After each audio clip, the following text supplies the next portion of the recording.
some of your own members who voted for this Omar resolution, like Congresswoman Mace and Congressman Gonzalez, are concerned of what they see as sort of a tit-for-tat retribution that your new majority is taking against a Democratic member of the House. Is this the message you want to send to voters as you come into power here? No, and that's the clear part, how it's not tit-for-tat. So let's just put it in perspective of what the Democrats did and what Republicans are doing. So the Democrats in the last Congress removed Republican members from all committees.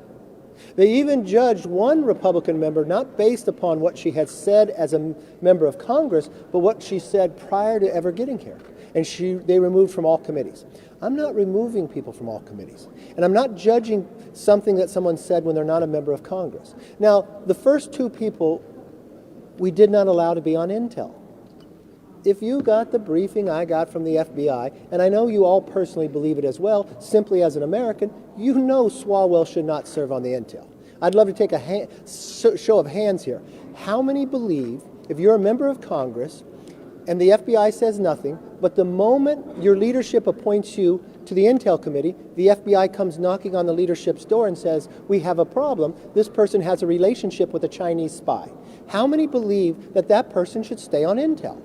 So, yes, it's not the same, and he's no longer on Intel. But there are a number of other Democrats concerned. Now, the chairman of the Intel Committee, Adam Schiff, I actually believe I helped him. Because what he did to the Intel Committee, he used that position as chairman, knowing classified information that others didn't, and he conveyed to the American public something that was not true to try to confuse them on a number of times. From the whistleblower, even the Washington Post acknowledged that that is true. What he did when he went after Devin Nunes, even the Inspector General said he was lying about that. He turned the Intel Committee into an impeachment committee. So now Schiff serves on Judiciary. That is actually the committee for impeachment. That is where he should serve. So now the Intel Committee would go back to the responsibility that it has to protect the American public.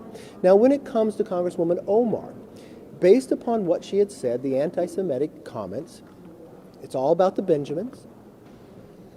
The military in America is equal to Hamas and the Taliban.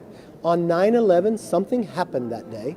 Even the former Democratic chair of the committee believed her comments were wrong. When a resolution was brought up to deal with this last time, she never apologized. They changed the resolution to say anti-Semitism is wrong. We're not removing her from other committees. We just do not believe when it comes to foreign affairs, especially the responsibility of that position around the world with the comments that you make. She shouldn't serve there.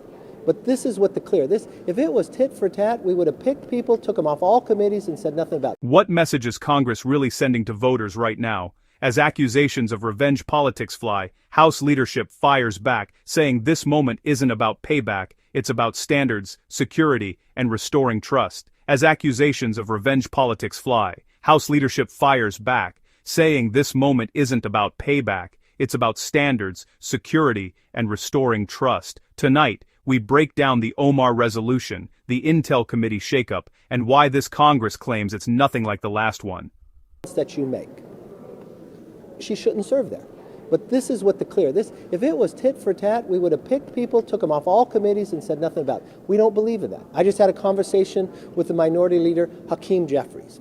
What I asked him to do was to select a couple members, along with himself and mine, and I have a couple members, and one's going to be Nancy Mace to help, and Ken Buck and some others.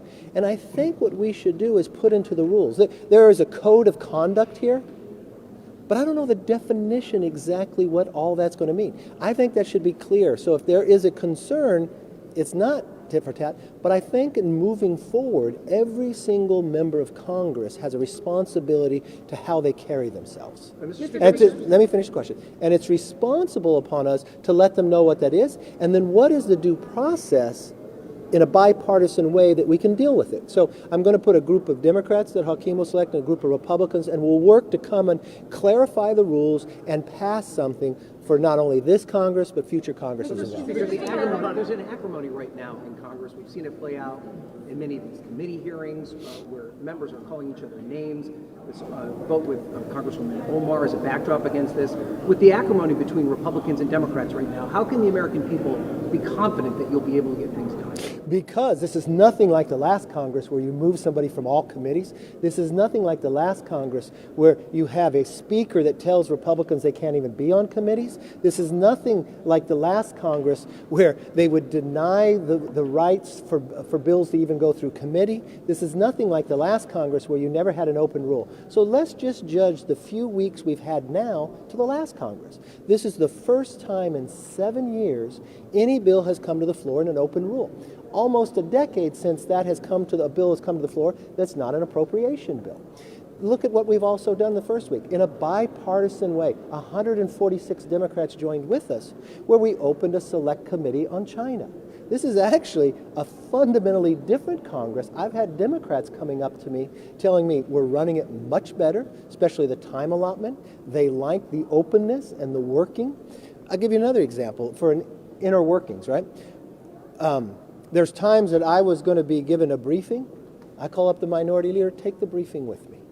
Because there's ways that I look at the way we were treated in the past I don't think was right. And I'm glad you asked this question because this is a much different Congress, much more. Now the public can actually be here. You can be here.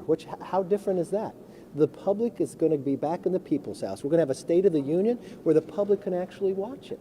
So yeah, I'm really excited how this is so different than the last. For more profound political discourse, please like, comment, and subscribe for more further insights.